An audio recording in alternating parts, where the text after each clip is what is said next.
ٹھیک ہے. اب ایک آخری سوال ہے شیلا صاحبہ.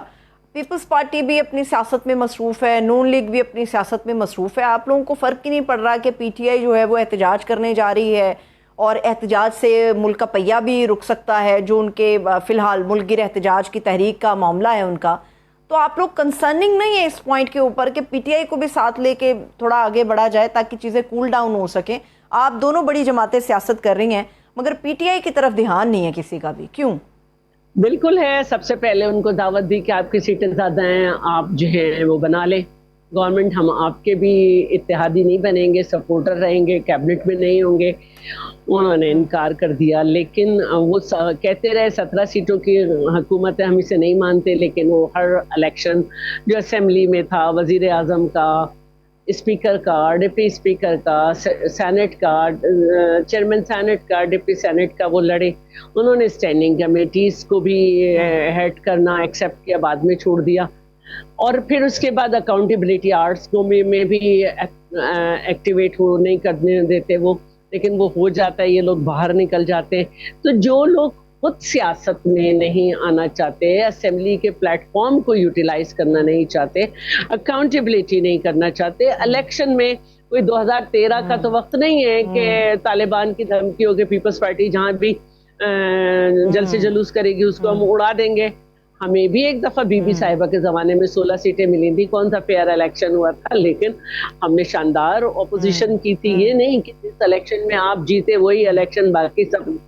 تو ان کو خود سوچنا چاہیے. دوسری بات, ان کا جو احتجاج ہوگا, آج ان کی جو میٹنگ تھی وہ کسی نتیجے پہ نہیں پہنچ سکی, کافی مسائل رہے, اور جس طرح کے وہ پہلے احتجاج تھے اسی طرح کا احتجاج ہوگا.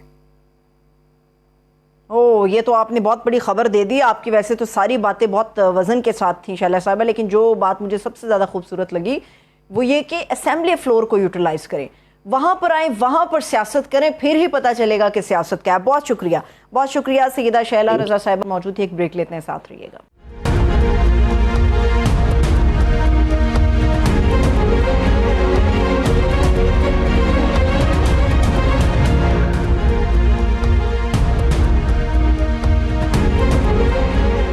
ایک مرتبہ پھر سے خوش آمدید کہیں گے. پاکستان تحریک انصاف 5 اگست کو سیاست کا فائنل سے پہلے ایک سیمی فائنل کھیلنے کے لیے جا رہی ہے. جوش اور جذبہ تو بہت ہے, مگر جو زمینی حقائق ہیں وہ بیان کرتے ہیں کہ چیلنجز بے شمار ہیں. وزیر اعلیٰ سہیل آفریدی صاحب کہتے ہیں کہ پی ٹی آئی قیادت مذاکرات سے مسائل حل کرنے کی خواہاں تھی, لیکن مخالفین نے ہماری مثبت کاوشوں کا کوئی جواب نہیں دیا. پی ٹی آئی کی اس ملک گیر تحریک میں جان ڈالنے کو عمران خان صاحب کی بہنیں بھی اب سیاسی میدان کے اندر آ چکی ہیں, اور علیمہ خانم صاحبہ نے سوات, چترال اور بنیر کے بعد آج مردان کا رخ بھی کیا اور احتجاج کے رخ کا تعین بھی کیا. وہ کہتی ہیں کہ تحریک اب چلنے لگی ہے, اب ہم ڈی چوک نہیں جائیں گے بلکہ اڈیالہ جائیں گے.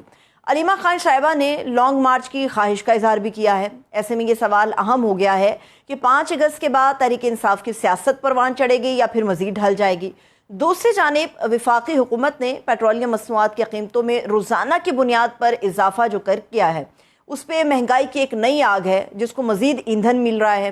صرف 3 ہفتوں کے اندر ہم دیکھ رہے ہیں کہ پیٹرول کی قیمت کے اندر 37 روپے 65 پیسے, جبکہ ڈیزل 73 روپے 96 پیسے فی لیٹر کے اضافے کے ساتھ آگے بڑھ چکا ہے. 3 جولائی سے 24 جولائی تک کا یہ جو دورانیہ ہے, یہاں پر پیٹرول کی قیمت میں 6 مرتبہ اضافہ کیا گیا اور صرف 2 مرتبہ ہم نے دیکھا کہ اس میں کمی ہوئی. ابھی بھی یہ سلسلہ رکا نہیں ہے, بلکہ جو گزشتہ شب گزری ہے وہاں پر بھی شب خون عوام کی جیب کے اوپر ہی مارا گیا ہے. پیٹرول کی قیمت میں 3 روپے 66 پیسے اضافہ کیا گیا ہے, ڈیزل کو بڑھا کے 4 روپے مہنگا کیا گیا ہے, اور اب اس کے بعد جو عوام ہے وہ اس وقت بڑے سیخ پا ہیں کہ جو روزانہ کی بنیاد پہ قیمتوں کا تعین ہو رہا ہے, یہ ان کے لیے بڑا ایک عذاب شکن مرحلہ ہے, اس سے وہ کیسے نہ برداشت ہوں گے. اس پہ بات کرنے کے لیے ہمارے معزز مہمان ہیں پاکستان تحریک انصاف رہنما ہیں, رکن قومی اسمبلی ہیں رانا عاطف صاحب, وہ ہمارے ساتھ موجود ہیں. میں ان کو خوش آمدید کہوں گی. رانا عاطف صاحب, سب سے پہلے تو بے حد شکریہ آپ کے وقت کے لیے. سیاست کے اوپر گفتگو کے لیے ایک طویل وقت ہمارے پاس آپ کے ساتھ یقیناً ہوگا. پہلے ذرا پیٹرول کے معاملے پہ ہم بات چیت کر لیتے ہیں. رانا صاحب بتائیے گا, پیٹرول کو لے کے ہم یہ دیکھتے ہیں کہ گورنمنٹ کو جو سب سے زیادہ ٹف ٹائم دیتے ہیں پی ٹی آئی میں سے وہ آپ ہیں, لیکن جو حکومت نے روزانہ کی بنیاد پہ قیمتوں کے تعین کا جو فارمولہ قوم کے سامنے رکھا ہے میرا خیال ہے کہ وہ تنقید اب کم کر پائے گا. آپ سہمت ہیں اس فارمولے سے؟ جی thank you very much for having me. نہیں یہ حکومت کی یہ بالکل حکومت ایک بلنڈر کرتی ہے، پھر اپنی طرف سے اس کا بڑا کوئی اس کا حل لے کے آتی ہے، وہ 10 اور بلنڈر پیدا کر دیتے ہیں. دیکھیں جب آپ کے پاس مینڈیٹ نہ ہو، کمپٹنس نہ ہو، اور آپ ایک چیز آپ اور دیکھ لیں، ان کے ایک تو پتہ نہیں وزراء ہیں کون ہے، کسی کو پتہ ہی کوئی نہیں کون وزراء ہے، سوائے ان کی جو کل کمپٹنس ہے وہ جھکتے مارنا، ٹویٹر کے اوپر بڑکے مارنا اور عجیب و غریب قسم کی باتیں کرنے کے علاوہ ان کی کوئی اہلیت نہیں ہے. ووٹوں والا کام تو پہلے بھی نہیں تھا، لیکن ان کو آنیسٹلی ان کو کسی چیز کا بھی نہیں پتا. مجھے بتائیں کہ انہوں نے کوئی مسئلہ حل کرنا تو دور کی بات ہے، میں آپ کو 10 بحران بتا سکتا ہوں جو انہوں نے پیدا کر دیے ہیں.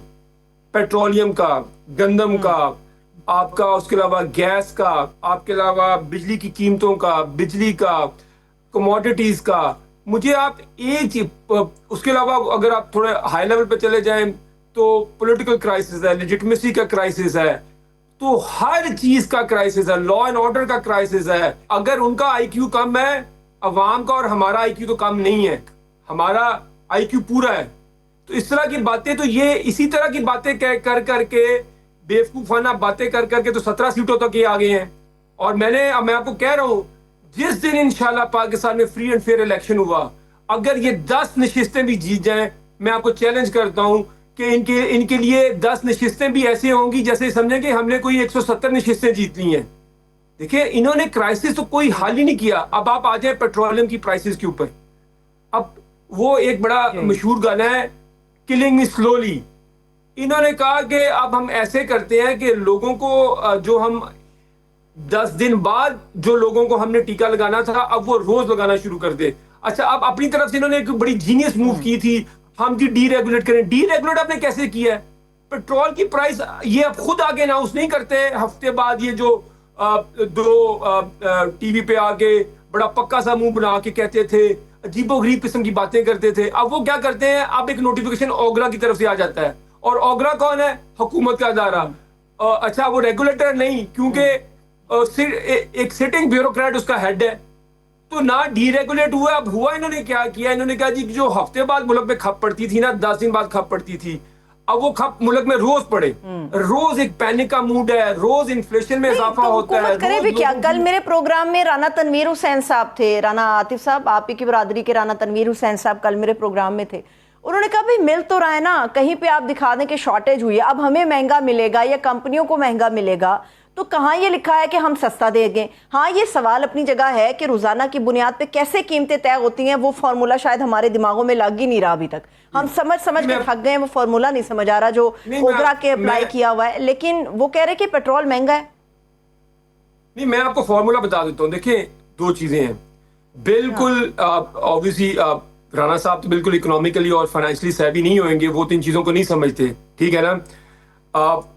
ان کو میرا خیال میں ان کو پتہ بھی نہیں ہے، اور بندے کو کسی چیز کا پتہ ہو تو بندہ اس پہ کامنٹ نہ کرے تو بہتر ہوتا ہے. جیسے مجھے کیمسٹری کا نہیں پتا تو میں کبھی کیمسٹری کے بارے میں بات نہیں کروں گا کسی پروگرام میں جا کے.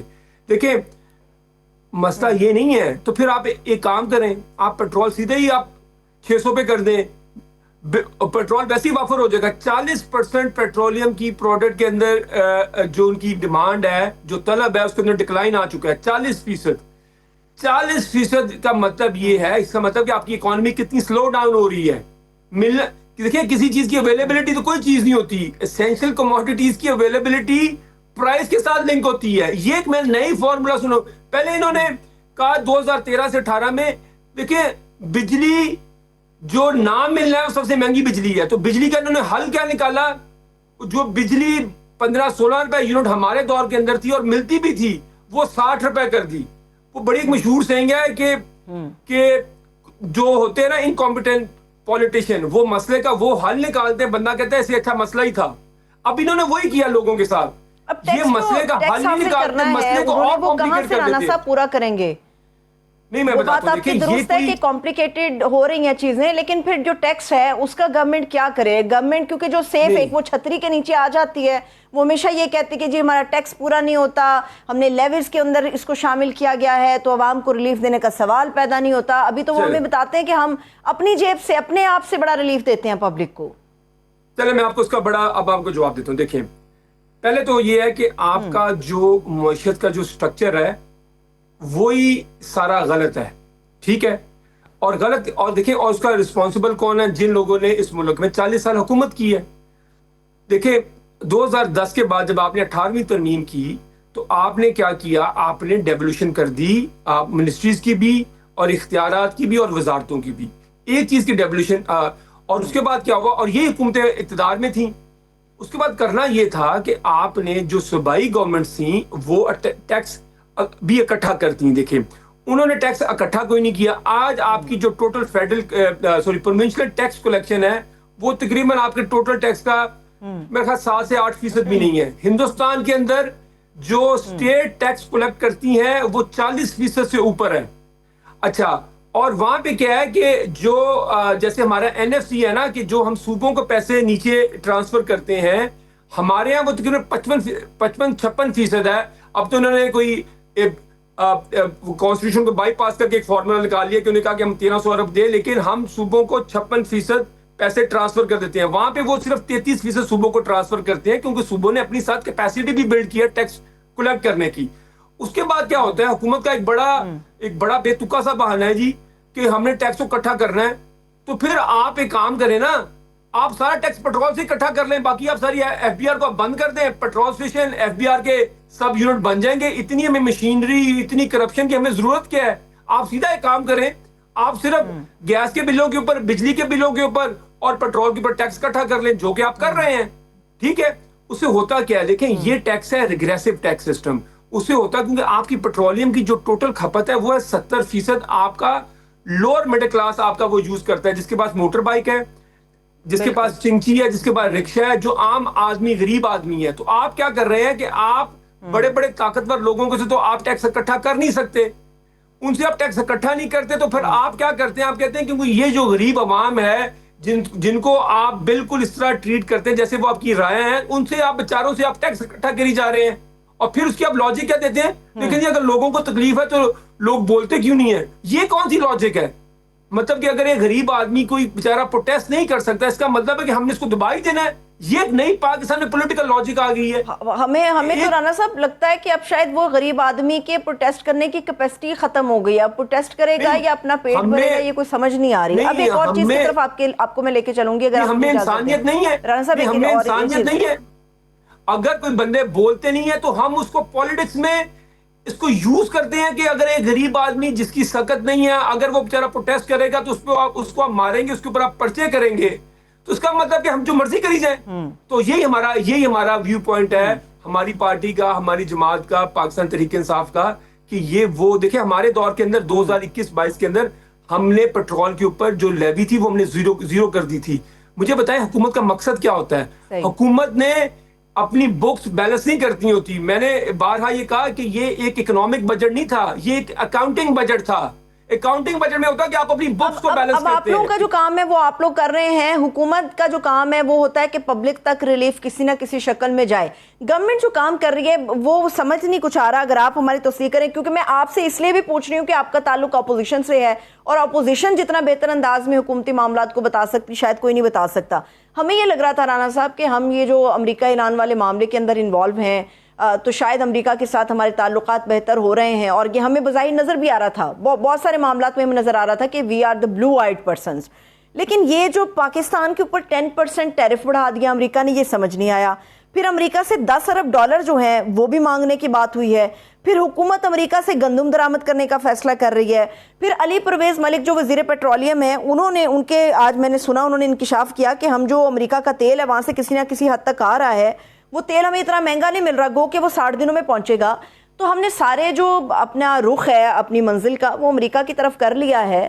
تو یہ بالکل سیف ہیونز ہیں، مطلب درست ہے، یہ صحیح ہے یا محتاط ہونا چاہیے؟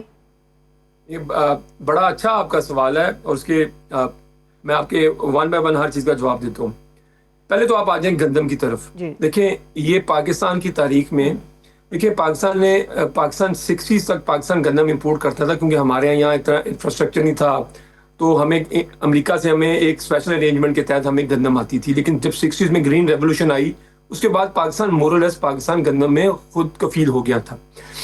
آپ دیکھیں کہ یہ اس کے بعد پہلی دفعہ ہوا کہ ابھی فصل کی کٹائی کو اس کو کسان نے جس طرح جن نرخوں میں اس نے بیچارے نے بیچی ہے, ابھی 2 ماہ ہوئے ہیں, تو پہلی دفعہ ایسا ہوا کہ 2 ماہ بعد ہی شارٹیج ہو گئی. کئی دفعہ ہوتا تھا کہ اگر اکنامک گروتھ ہو جاتی تھی, لوگوں کی ڈیمانڈ بڑھتی تھی, تو شارٹیج ہوتی تھی تقریباً آخری 2-3 مہینوں میں جا کے, تب حکومت جا کے گندم امپورٹ بھی کر لیتی تھی, اور کئی دفعہ ہمارے یہاں بمپر کراپ بھی رہی ہے.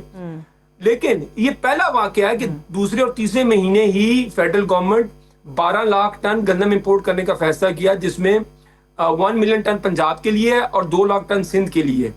دیکھیں, اور آپ کو پتا ہے کہ وہ ہمیں کتنے میں پڑے گی وداؤٹ اینی ڈیوٹی, جو میں بالکل جو وداؤٹ اینی ٹیکسز جو ہمیں وہ پڑے گی, وہ ہمیں 1 من گندم تقریباً 4700 روپے فی من ملے گی. 4700 روپے من. اور ہم اپنے کسان کو ہم نے کتنے میں سے لیتے رہے ہیں, 2500 میں 2600 کو, مطلب اپنے کسان کا ہم نے بیڑا گر کی ہے. اب ہم 4700 روپے میں اب اس کو ہم امپورٹ کر رہے ہیں. یہ اکنامک ویژن ہے ان کا, یہ اکنامک پالیسی ہے, ٹھیک ہے. اور اس کے بعد جو آپ نے ان کے ساتھ سلوک کیا, 11 کمپنیاں بنائی. دیکھیں آئی ایم ایف نے آپ کو کہا, ایک تو یہ آئی ایم ایف کی اتنی غلامی ہے, مجھے ان کی دیکھیں یہ ان کی منافقت ہے. یہ تقریریں کرتے تھے کہ آئی ایم ایف کی غلامی, 1991 کے بعد 11 پروگرام ہوئے ہیں آئی ایم ایف معذرت کے ساتھ. رانا صاحب آپ لوگ بھی تو آئی ایم ایف کے پاس گئے تھے, معذرت کے ساتھ خان صاحب بھی تو گئے تھے نا آئی ایم ایف کے پاس. میں آپ کو میں بالکل, آپ کا بالکل صحیح سوال ہے, بالکل صحیح سوال ہے. دیکھیں پیپلز پارٹی نے کتنی دفعہ وفاق میں حکومت کی, 5 دفعہ. نون لیگ نے وفاق کا یہ کتنی باری ہے نون لیگ کی, 5ویں دفعہ, ٹھیک ہے.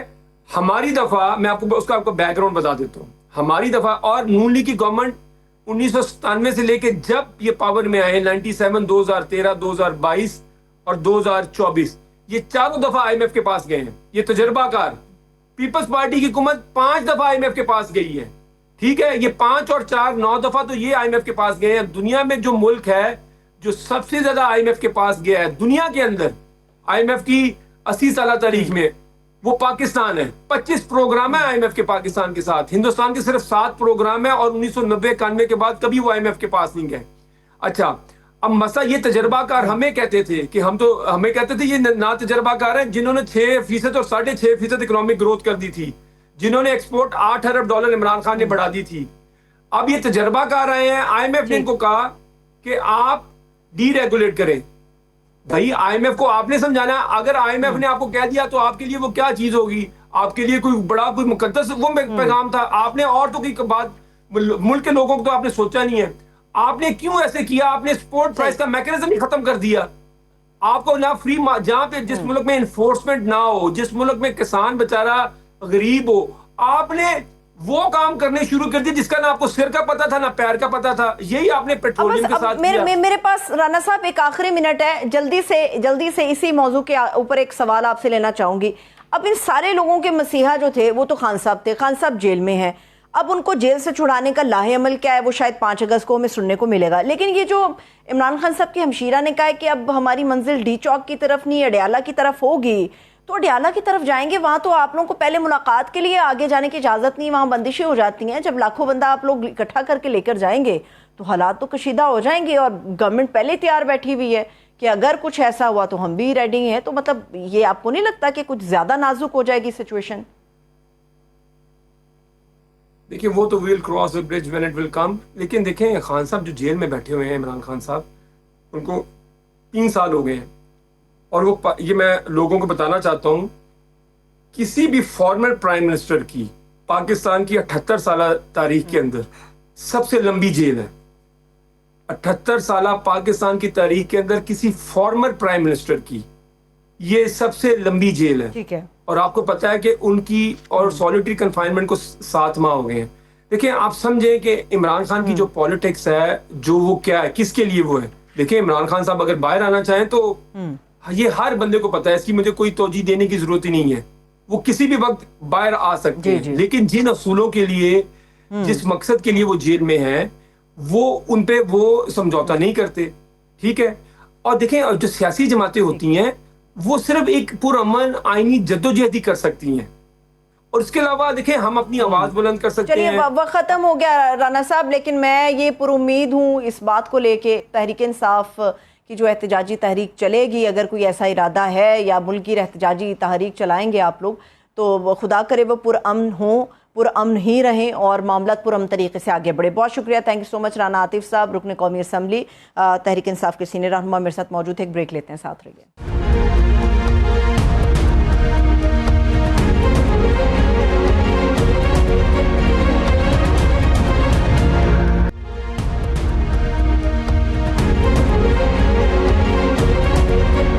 کے بعد ایک مرتبہ پھر سے خوش آمدید کہیں گے. ایران اور امریکہ کے درمیان مسلسل 13 روز تک جاری رہنے والے حملوں کے بعد اگرچہ امریکی کارروائیوں میں وقفہ آیا ہے، مذاکرات کی بھی بازگشت سنائی دے رہی ہے، تاہم اس کے باوجود مشرق وسطی میں کشیدگی کم ہونے کی بجائے مزید پھیلتی ہوئی نظر آ رہی ہے.